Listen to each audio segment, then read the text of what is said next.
Troisième vidéo de notre tour du mercato, la revue des transferts qui ont eu lieu depuis la dernière fois, donc tous ceux de Ligue 1 et les principaux des 4 autres grands championnats, avec évidemment un petit bilan data de la saison du joueur confectionné par mes soins pour vous donner un aperçu de ses forces et de ses faiblesses. Il faut toujours évidemment prendre du recul par rapport au championnat et à l'équipe dans laquelle il joue, etc. N'oubliez pas non plus qu'on ne parle que des arrivées et pas des options d'achat levées ou autres. Je précise que je tourne cette vidéo samedi 13 juillet au matin, donc Mikotadze à Monaco par exemple n'a pas été officialisé par le club. Si ça se fait, j'en parlerai la semaine prochaine. N'hésitez pas en tout cas à mettre un like, à commenter, vous abonner, partager si le concept vous plaît, et pour me donner de la force. Et on entame sans plus tarder avec notre bonne Ligue 1. Il y a eu quelques arrivées, et notamment celle de Charlie Cresswell à Toulouse, en provenance de Leeds en Angleterre, pour 4,5 millions d'euros. C'est un défenseur central de 21 ans qui s'engage donc pour 4 saisons avec le club français. Le rapport statistique que vous voyez ici est celui de la saison 2022-2023, parce qu'il n'a pas assez joué cette saison. Le rapport est, comme vous le voyez, assez curieux, parce qu'il est identifié comme central offensif par mon algorithme, puisqu'il ressort beaucoup au niveau de la présence dans le dernier tiers. Il attaque la surface adverse, marque et donne quelques passes offensives. On voit aussi qu'au niveau des duels, il est pas mal. Donc pour le coup, ça a le mérite d'attirer ma curiosité. Je suis assez intrigué de le voir à Toulouse et de voir comment il va être utilisé. Strasbourg, de leur côté, signe le prospect sénégalais de 18 ans, Pape Diong, milieu défensif sénégalais d'1,90 m, qui arrive de l'AF Darussalam en Afrique pour 1,2 million. Strasbourg continue d'aller chercher des cracks. C'est un jeune assez suivi, grande force physique, gros volume de jeu, capable de remonter aussi le ballon par les courses, bonne lecture du jeu au global, bon passeur, voilà, franchement, joueur très complet. Je n'avais pas de quoi faire un rapport data sur lui, mais en tout cas, ouais, un jeune prometteur de plus dans cette équipe. Je vais pas le répéter à chaque fois, mais j'aimerais bien que Pat Vieira propose un jeu plus alléchant avec ce qu'il a à disposition. En tout cas, il va sans doute faire partie de la liste des joueurs à suivre en Ligue 1 la saison prochaine. Un autre milieu défensif arrive dans notre championnat. Lui, il vient de Belgique et s'engage avec Lille pour 5 millions d'euros. Engal Ayelmouko, il a 19 ans, signe jusqu'en 2028, et comme vous le voyez, il ressort plutôt bien dans les données strictement défensives. Il est très très bas dans tout ce qui touche à la prise d'initiative, mais par contre se distingue vraiment dans la protection de sa défense. Attention quand même, il est dans les 10% de milieux avec les moins bons taux de réussite dans les airs. Sinon, ce sera très intéressant de suivre sa progression, notamment avec ballon, parce que sans, il y a déjà des choses très intéressantes. Ça bouge aussi chez les promus, notamment à Saint-Etienne, qui allait chercher David Tachvili à Bordeaux pour 6 millions d'euros. L'ailier droit sort d'une saison à 10 buts et 9 passes décisives, toutes compétitions confondues. Avec Bordeaux, c'est le joueur qui compte le plus de contributions, et il s'engage donc avec les Verts jusqu'en 2028. C'est un renfort intéressant, un ailier assez complet. Malgré tout, faut noter qu'il a moins créé d'occasions que ce qu'il n'a de passes décisives. En gros, des coéquipiers lui ont offert des passes décisives, si on peut dire ça, en marquant des buts assez compliqués. Il a parfois aussi un petit peu pêché dans sa finition, mais au-delà de ça, il est plutôt polyvalent, donc ouais, recrutement intéressant. Et on recrute libre à Auxerre, arrivé de Gabriel Ocho, le défenseur central de Luton en Première Ligue, signe un contrat de 1 an, avec 2 ans en option, il me semble. C'est le central qui a disputé le plus de duels par 90 minutes cette saison. En même temps, bon, il était dans une équipe qui subissait énormément, et ça lui a permis de se mettre en valeur pour le coup. Très haut taux de réussite dans les duels au sol. Comme je vous l'avais expliqué pour Niakate à Lyon, en général, quand ton équipe défend bas, c'est plus simple de gérer les duels puisque tu n'es pas dans des situations où tu dois couvrir des grands espaces. Mais en soi, je pense qu'il retrouvera une physionomie de jeu assez similaire avec Auxerre.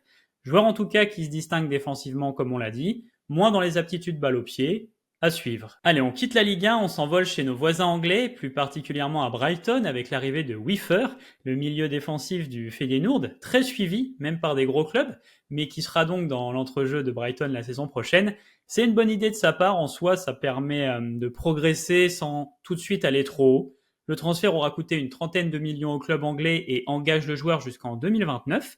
Ça commence à faire un certain nombre de transferts intéressants pour eux, avec Haussmann et Minte qui sont venus renforcer le secteur offensif.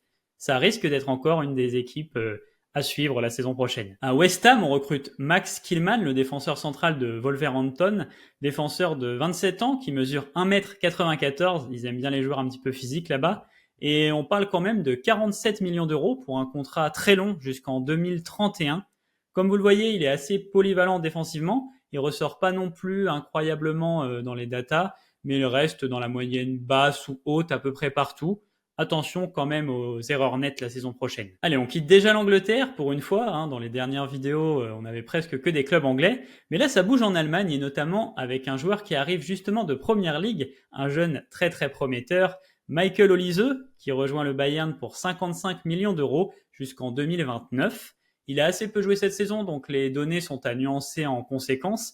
Mais mine de rien, c'est 10 buts et 6 passes décisives en 1275 minutes de Première Ligue, en étant décisif contre City, Brighton, Chelsea, West Ham, United, Aston Villa par exemple, de très grande qualité balle au pied, en perdant en plus assez peu de ballons. Un joueur offensif qui déséquilibre et qui perd peu de ballons, c'est très rare. Donc c'est à sécuriser dès que possible. C'est ce qu'a fait le Bayern, donc bien joué à eux. Mais ce n'est pas le seul transfert des Bavarois, puisqu'on est aussi allé chercher Joao Palhinha à Fulham pour 51 millions d'euros. Il signe donc jusqu'en 2028 avec les Allemands. Personnellement, j'ai jamais été trop fan du joueur parce que il est extrêmement neutre avec ballon. Mais bon, le Bayern ne manque pas de joueurs à l'aise avec le cuir.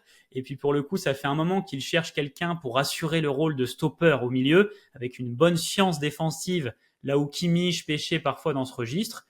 Il leur fallait un joueur équilibrant. Eh bien, c'est chose faite. L'équipe s'annonce assez emballante en tout cas. Les concurrents bougent également puisque Dortmund recrute un bon défenseur central, vraiment bien placé dans mon ranking de performance parce que bon, un peu partout, c'est Waldemar Anton, le central de Stuttgart de 27 ans, qui le rejoint pour 22 millions et 4 saisons.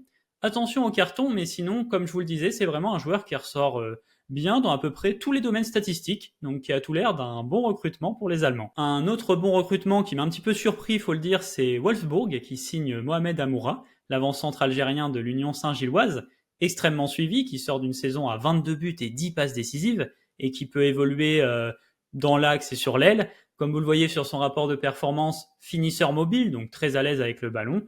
Il aura coûté 16 millions d'euros et le club le prête pour une saison supplémentaire au club d'où il arrive, donc à l'Union. Il arrivera en Allemagne l'été prochain. Partons à présent en Italie et notamment à la capitale. L'AS Roma recrute Enzo Lefebvre en provenance du Stade Rennais pour 23 millions, 3 millions de plus par rapport à l'investissement du club français, et il s'engage jusqu'en 2029. Personnellement, Lefebvre, c'est un milieu que j'adore. Avec ballon, il sait faire beaucoup de choses, élégant, technique. Maintenant, côté attitude, il a l'air particulier. Il avait quitté Lorient un peu étrangement, je crois. Enfin, il y avait eu des trucs qui avaient un petit peu embêté les Lorientais, il me semble. Là, les Rennais, ça a l'air pareil. Enfin, j'ai vu qu'il y avait des choses qui leur plaisaient pas trop. Bon, voilà, dommage qu'il soit pas resté plus longtemps à Rennes, que ça ait pas plus pris que ça. Il s'est blessé quand il montait vraiment en puissance. On verra bien comment ça marchera pour lui en Serie A. Après Douglas Luiz, la semaine dernière, la Juventus continue son mercato très intéressant avec Khéphren Thuram. Le milieu niçois arrive pour une vingtaine de millions et s'engage jusqu'en 2029. Ils ont leur meneur de jeu et maintenant leur box-to-box, c'est bien sympa. Thuram, on connaît ses forces, elles sont surtout liées à la mobilité, à la percussion et son apport dans le dernier tiers, même s'il ne marque pas beaucoup au final. Un but cette saison, deux la saison dernière. Il se replie défensivement, mais il met pas beaucoup d'entrain défensif. On verra comment il sera utilisé sous Mota, qui lui aime bien donner de la liberté de mouvement à ses joueurs. Ça peut être intéressant en tout cas. La Juve confirme bien sa position d'équipe à suivre la saison prochaine. On termine la vidéo en se dirigeant du côté de Milan, de l'Inter plus précisément. Il recrute Josep Martinez, gardien de but du Genoa, pour 13,5 millions d'euros jusqu'en 2029.